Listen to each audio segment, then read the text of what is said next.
Massive and mysterious, a global outage taking down WhatsApp. Bought WhatsApp for $19 billion. WhatsApp is a great company. And WhatsApp, the instant messaging app. The scope of it is just utterly remarkable. Are you a WhatsApp user? Well, who among the smartphone users is not? Statistics say that there are 2 billion active WhatsApp users all around the globe. WhatsApp stands at 737 million users ahead of WeChat, the second most popular messaging app in the world. WhatsApp is an obviously free app, but how do the makers of WhatsApp keep their pockets filled? What is the billion-dollar money-making plan of WhatsApp? We are going to find that out in this video. Stay tuned till the end as we are going to cover some key questions about the future plans of WhatsApp. How did this huge change in the ways of communication happen in the lives of people all around the world? How did the idea of WhatsApp emerge? What is its business model and how does it generate revenue? What is the new billion-dollar revenue plan of WhatsApp that nobody is talking about? Let's have a look and find out.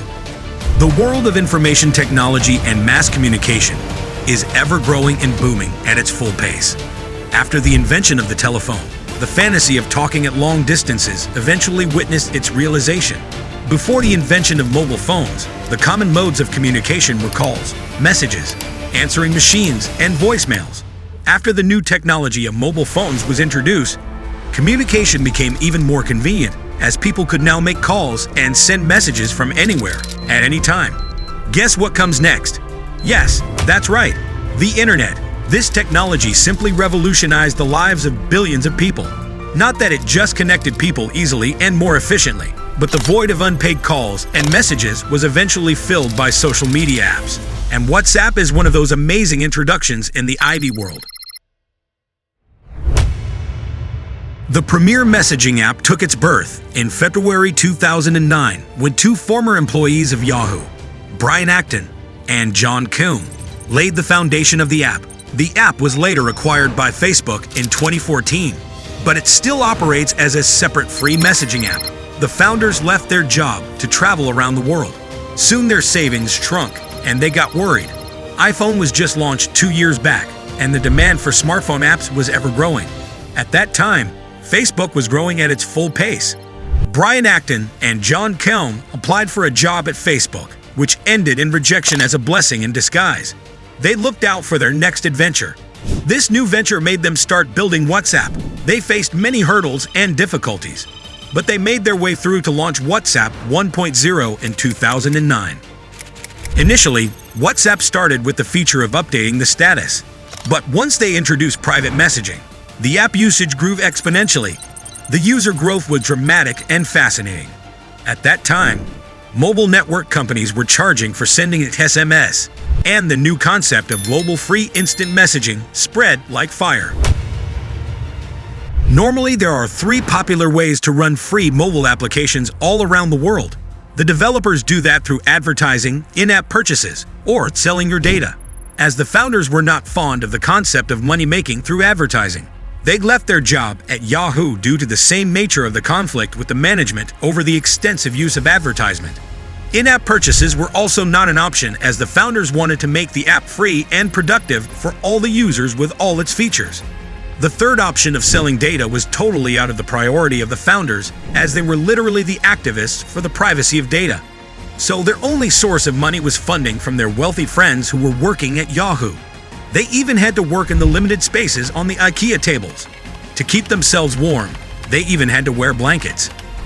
According to John Kuhn, they worked in the development of WhatsApp being frugal and conservative with the amount of money that they had in hand. WhatsApp gave people freedom, but freedom of what kind? It was the freedom from high SMS rates. The idea of sending messages through the internet by just logging in with your phone number was a great thing for users. The competition was generated between WhatsApp, BlackBerry's BBM, Google's Gtalk, and Skype. But these apps require you to create a unique ID to connect with the user, whereas WhatsApp didn't. This gave WhatsApp a competitive edge, and the number of users grew to 250,000 within a few months. Do you know an amazing fact? The US was the worst performing market for WhatsApp. Yes, that's right. That is because almost every mobile phone operator was giving free text messages and minutes to every user. So Brian and John decided to target Europe and Asia for more success, where the text messages had flat rates. As the app grew popular, more and more people downloaded the app. WhatsApp introduced new features like instant picture messaging. To manage their expenses, they introduced a $1 fee. For some countries, it was necessary to pay this fee upon installation of the app, while for others, users were made to pay the fee after 1 year, which was still voluntary. Many users voluntarily paid the $1 fee for the services that WhatsApp provided, but still, the revenue collected was not enough for WhatsApp. So what was their next move then? Let's find out. Rather than making cash out of the app from the users, WhatsApp used a different strategy for attracting investors to run and build the app. This model was based on the development of a vast network of users. So the app was running on the money of investors and not the users. WhatsApp management used investments to make WhatsApp the best it can be. This strategy brought more users, which in turn brought more investors. And the cycle went on. But the cycle could not go on like this, and investors did want their profits back. That is where the turn of events took place that led to the famous acquisition of WhatsApp by the tech giant Facebook. Facebook acquired WhatsApp for a whopping amount of 19 billion US dollars. To give you a rough idea of the value of this amount of money can build 13 Burj Khalifas, or it can fund 20 Mars missions. This was really an outstanding amount to spend on an app. Was it really worth this much amount? Statistics say that prior to 9 months of the acquisition, WhatsApp had only generated 1.2 million US dollars in revenue. So why would Facebook bother to buy the app with so much loss? Answering this intriguing question, Mark Zuckerberg explained that WhatsApp was bought with so much amount because of its potential of generating a huge amount of money. He says that there are just a few apps in the world like WhatsApp which have access to billions of customers all around the world, and WhatsApp was really worth it. Unlike Facebook, Zuckerberg pledged to the WhatsApp founders to keep the privacy of data at the top priority, which was the main agenda behind the establishment of WhatsApp. Zuckerberg also conveyed his message to the WhatsApp founders to operate the app independently of Facebook. In 2016, WhatsApp published a blog post to announce that they are removing the $1 subscription fee for the users that was not already implemented properly. But the question arises again, is it really worth it? What is Facebook going to do and run their expenses without even the $1 subscription fee? The answer lies in the accusations that Facebook has faced a lot of time. These allegations were summed up by a source in these words: Facebook is in the surveillance business. Yes, that is right. What is even more important than money in the modern world of information technology? Right, that is data. Instead of focusing on the generation of wealth, Facebook considered using WhatsApp to generate more users and hence more data. Facebook has been blamed using the data of Facebook and even WhatsApp users for their own benefit. Keeping that into account, Brian Acton left Facebook in 2017 and started another venture named Signal. He accused Zuckerberg of using WhatsApp users' data for the benefit of Facebook business model. Right after quitting, he tweeted, "It's time. #delete Facebook." Soon after, the WhatsApp co-founder Jan Kelm also left Facebook. Let's get you through the journey of WhatsApp to make the understanding of WhatsApp business model easier. Have you heard those warehouse stories of entrepreneurs? These are the places where most of startups begin. Well, WhatsApp has the same story. The start was definitely not easy. The founders subleased some cubicles in a converted warehouse on Evelyn Avenue. They worked for free during the initial days, and the staff used blankets to keep themselves warm. So to keep their finances intact, the founders added a membership fee of $0.99 to WhatsApp. WhatsApp added a feature for sending photos, and the number of users skyrocketed. Despite the $1 paid model, WhatsApp came among the list top 20 apps on App Store in 2011. The $1 business model of WhatsApp remained as it is until Facebook acquired it in 2014. Soon, Facebook launched WhatsApp for Business application to help businesses make their profile on WhatsApp for free. Mark Zuckerberg also launched WhatsApp payments while collaborating with Indian banks.